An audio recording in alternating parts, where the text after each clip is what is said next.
Now let's take a look at the campaign trails. And ahead of the 2019 general elections, the Young Progressives Party and the Alliance for New Nigeria have come together to establish a new coalition known as The Force. Addressing a joint news conference in Abuja, the national chairman of the Alliance for New Nigeria, Mr. Emmanuel Dania, says both parties are prepared to make the necessary sacrifices that will rescue Nigeria and Nigerians from the hands of the People's Democratic Party and the All Progressives Congress. The Young Progressives Party has Mr. Kingsley Mohalo as its presidential candidate, while Mr. Fela Durotoye is the presidential candidate of the Alliance for New Nigeria.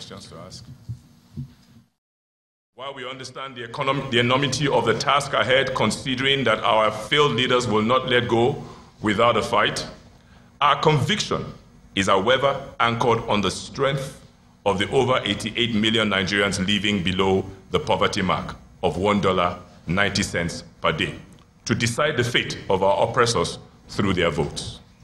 Furthermore, the Force will in the coming days present a consensus candidate in the February 16, 2019 presidential election as a mark of our collective resolve to give Nigerians a credible alternative away from the past when Nigerians are faced with the dilemma of choosing between two undesirables. We also want to bring to the attention of Nigerians the ongoing engagement with other ideological-driven political parties that are neither with the APC nor PDP, with the aim of further consolidating on the gains already made. Conclusively, while some may want to query the timing of our action, our response is simple. It is not too late to save Nigeria. The controversy generated by the withdrawal of Dr. Oby Ezekwesili from the 2019 presidential race is not over yet, as she is accusing the leadership of the Allied Congress Party of Nigeria of a transactional approach to politics. In a statement released by her campaign office, Dr. Ezekwesili says, quote, "The party's decision to immediately today endorse the candidate of the APC, which was announced by my erstwhile vice presidential candidate, who is also the chairman of the ACPN, was their classic political entrepreneurship in full display for Nigerians to see. It's instructive. The party leadership's transactional approach to politics began to manifest in their attitude following the convention that adopted me as the presidential candidate," end of quote. On the allegations of misappropriation of funds, she said, quote, "I want Nigerians to know that there is no iota of truth in any of them. Everything ACPN wrote or said of the campaign donations is a fabrication and outright lies. Our campaign was conducted with the highest level of transparency and accountability with impeccable evidence," end of quote.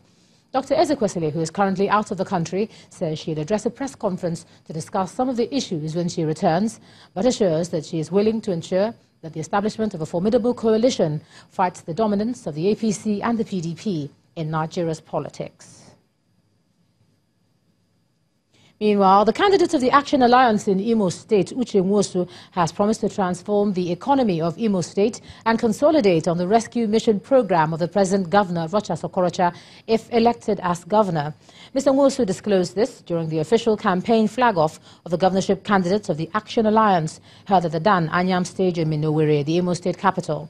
He says with his experience as a former commissioner for lands and chief of staff to the Imo State government, he has what it takes to lead the state. Dan Anyam International Stadium, Owerri in Imo State. The young, market women, students and supporters of the Action Alliance all gather for the launch of the governorship campaign of their candidate, Chief Uche Nwosu.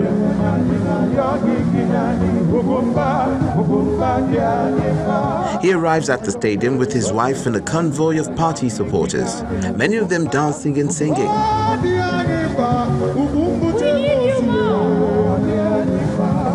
One after the other, party supporters and leaders explain why they've decided to support him.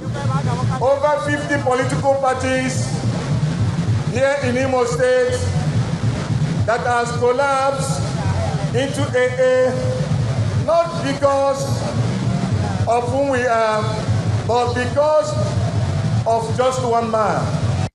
A man whom I panegyrize as an epitome of credibility.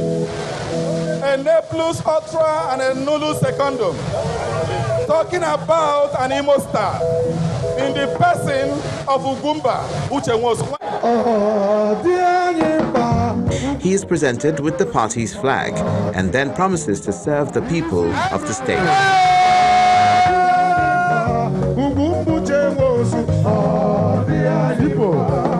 I am coming as a man that has empowered thousands of youth. I am coming as a man that has empowered thousands of women. I am coming as a man that brought urban renewal in Imo State. I have come to make health free for our fathers and our mothers from 75 years and above. I have come to work.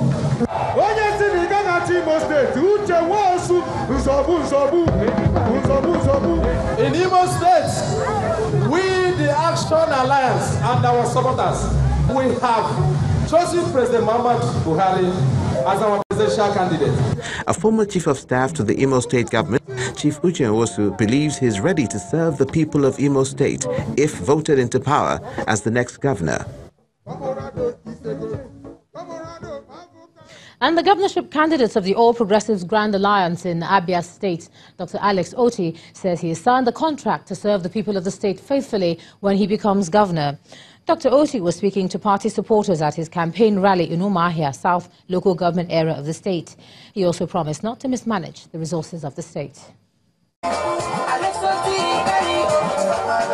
Residents come out in their numbers to receive the All Progressives Grand Alliance governorship candidate, Alex Oti, and his entourage at the venue of the campaign rally in Umuahia South local government area of Abia State.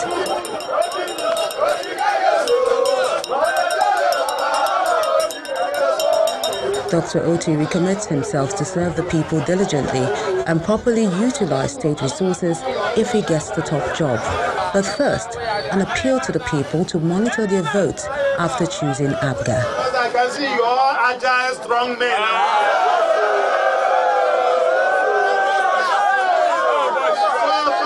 Very early, before 8 o'clock, go to your polling unit with your permanent voters card. Queue up.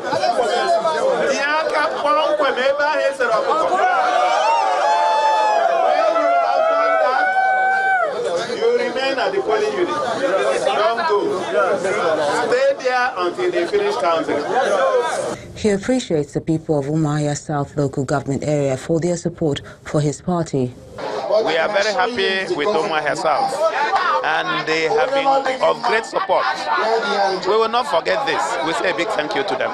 And get some assurance that they have his back during the elections. One certain thing about this local government is that we are purely an ABGA local government. This local government is a progressive local government, and they've decided to be seen as part of the development of Umuahia capital. So anytime there's an ABGA movement, it's always like a mass movement. No holds back. Nobody is held back. Everybody comes out to express himself. So we really expected it and we planned for it. We Yoruba, we come out today to give our vote of support into Dr. Alex Oti. We hereby declare to him that we all Yoruba in Abia State, we are on his behalf and we are in his support. The ABGA governorship candidate is counting on the people of Umuahia South and Abia State, hoping they match words with action on March the 2nd. From the campaign trails, let's move on to some business. Here's Kayode Okikiolu.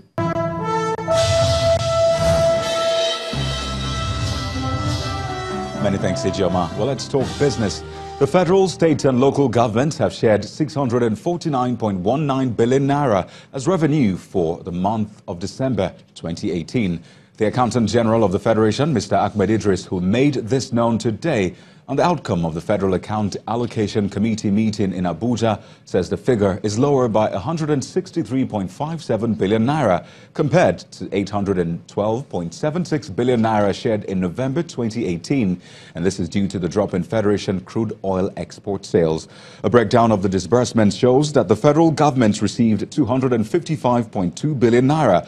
129.44 billion naira was allocated to state. Local governments got 99.7 billion naira, while 45.52 billion naira, which represents 13% of the mineral revenue, was shared to oil-producing states. The Lagos Chamber of Commerce and Industry is asking politicians to moderate tendencies that may undermine electoral processes in the build-up to the general elections scheduled for next month. The president, Mr. Babatunde Ruwashe, at a media briefing explains that political and social stability are the bane of an economy, warning that they are critical for investors' confidence. Well, speaking of investors at the local equities market appear to be shrugging off concerns over the upcoming election as trading sentiments close the fourth week of January in positive territory. Now let's join Teniola Shubowale for the details.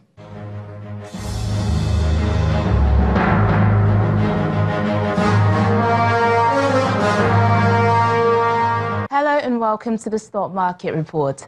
The NSE All-Share Index crossed back into the 31,000 level at the close of today's trading with a strong 1.41% rise as investors sustained buying sentiment for blue-chip equities. Friday's positive performance, which also marks the fourth consecutive gain this week, was largely driven by key components of the sector, while industrial goods as well as the oil and gas sector added support. 32 gainers led by Diamond Bank and Total contributed to the 161 billion naira increase in total market value, while profit-taking hit the share price of Nigeria Police Microfinance Bank and 5 others. Total volume of shares traded for the day rose by about 48 million units from Thursday's session to over 417.17, led by Diamond Bank, FBN Holdings and Axis Bank. And that's it on the Stock Market Report. I'm Teniola Shubowale. Back to you, Kaide.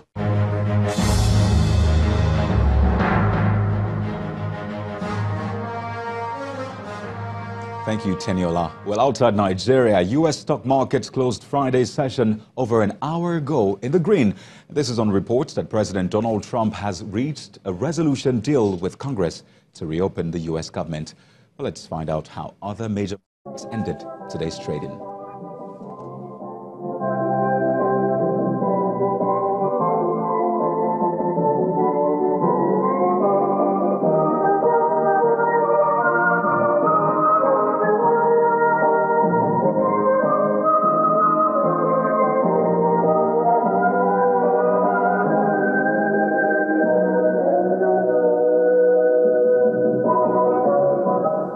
And that's business news for tonight. Thank you for watching. I am Kayode Okikelu.